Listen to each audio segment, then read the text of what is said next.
Alright guys, welcome to another beer review, and if you can hear fireworks in the background, it's bonfire night that I'm recording this. This year could not be arsed with bonfire night. Yeah, pointless little tidbit there for you. So we're going into the Mikkeller Beer Club box, thank you, and yeah, there we go, Mikkeller Beer Club, look at all that swag, bro. But yeah, and this is one that I've had for a little bit of a while, actually. And I've just been wanting the perfect opportunity to try it. I was going to try and maybe cook this or pair this with a meal, that sort of thing. But I'm not that sophisticated or intelligent, so I just thought, oh, I had a stir fry today, so I will have this beer this evening. So this is a bottle of, I don't know what it's actually called. It just says Belgian ale with Yuzu juice added. So yeah, no idea what the actual name of the beer is, but it's from Mikkeller, and this is clocking in at 5% ABV. So yeah, the Belgian sort of style, I'm not usually the biggest fan of, as you guys know. But I'm interested by this because I do love Yuzu, and I just love that artwork. Fantastic stuff, beautifully presented. I'm not too sure if this is one of those beers that they have brewed for their ramen shops or anything like that, or if it's just a style that they do with the Asian iconography on there. But yeah, looks really interesting in a 375ml bottle. And it was wrapped in foil on the top, and of course it's got a bit of a cork and cage, so let's get this sorted and hopefully it doesn't gush everywhere. It's had a few months to settle, so there we go. So let's get this. Oh, it's popping already. I'm not going to shoot it up because light's directly above me, but that's coming off nicely actually. Hopefully it won't explode. A little bit of a pop, nothing too exciting. But yes, I'm interested to see how Yuzu juice translates to a Belgian style ale. What specific Belgian style, that is yet to be seen, or even if I'll be able to detect what Belgian style. Because that my palate, when it comes to those sorts of beers, is lacking even more than it lacks already. But yeah, the Dirty Glass Brigade won't like that one. But yeah, it's got a lovely sort of conker amber sort of hue to it. There's a little bit of a haze, but it's still, I'd say, somewhat filtered beer. It might cloud up as we get my brain's just shut off. The yeast in there, so I'm not sure if it's really yeasty beer or not. But yeah, it's got that sort of like ready malty look to it, and the head is it's a little bit darker than off-white. It's almost like very pale beige, I would say. But yeah, died down really quickly. There was like a burst of carbonation, but it seems to have settled down nicely. But yeah, looking interesting so far. So let's see what we got on the nose. Well, I'm definitely getting that yuzu, and it's really nice and gentle. That smells really good, actually. You are getting that musky, yeasty, wheaty sort of character you get from a lot of Belgian styles. There's a sort of a boozy nuttiness, although it is only a 5% beer.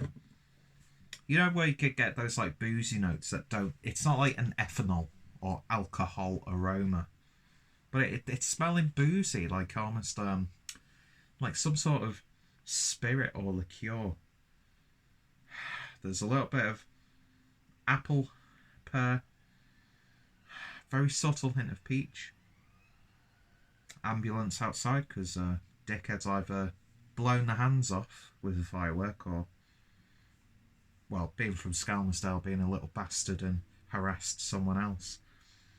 But yeah, it smells interesting. I'm not too sure where this actually falls in line with the rest of the sort of the Belgian sort of beers. It's got a little bit of a... See, my complete inexperience is shining through here, so that's a great thing. People often get the impression that because I review beers on YouTube, that I'm like, oh, I know this, and this. My opinions, this. I know, and after over 1,000 videos and doing this for a few years now, I still know next to fuck all about beer. It's still an education for me. But it's got that like quintessential sort of Belgian Abbey sort of double. It's got like a Belgian double character. But it's not too in your face with that. But yeah, that Yuzu is just adding a really nice edge to it. Anyway, enough of the waffling and get on with the drinking. Cheers.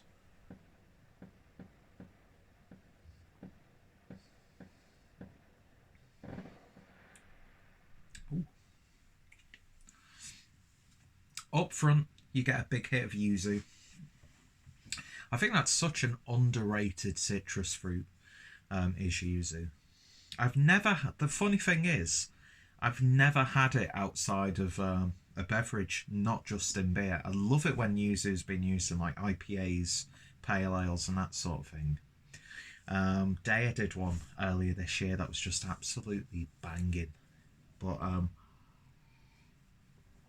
Yuzu always reminds me of like a little bit of a slightly spicier version of a clementine, which I've got such a fondness recently for clementine juice. But yeah, the spicy notes of the base beer rarely complement that citrusiness from the Yuzu. And I tell you what, this would have paired absolutely fantastically with my stir fry.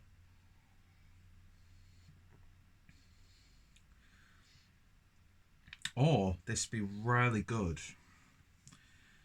See, now this is something that annoys even me when I go on about, when I go on these tangents about this, cooking this with this and that sort of thing. I'm not that good of a cook. I like to experiment. I'm that type of cook. Incel cook, that sort of thing. But actually, do you know what? I'm a good home cook. Do you know what I mean? I'm not the most skilled.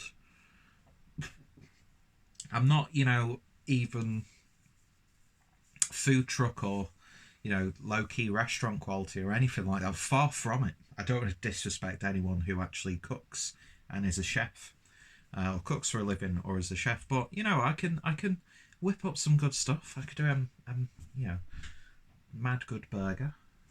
My chicken wings are quite nice. Good at curries. Good at pizzas as well. But yeah, this would be really nice when you're having your roast chicken on a Sunday. And, you're basting it. Just like every now and then, not using too much, but just to like cover it. And then obviously, then it all mixes in with the juices. And then you do that again. And then you make a gravy out of this. This would work really well because it's got these spicy herbal tones like rocket and that sort of thing, and thyme. The one good thing about this beer, and it probably drifts away from, the authenticity, is it doesn't weigh you down like a lot of Belgian styles do. And that's one character that I consistently find in Belgian beers that I'm not the biggest fan of, where you feel like heavy in your gut. I mean, I'm heavy in my gut anyway. But yeah, look at that. It's bulked up a little bit more. That head's reinforced, gone nice and crispy. Creamy, not crispy. Fucking hell.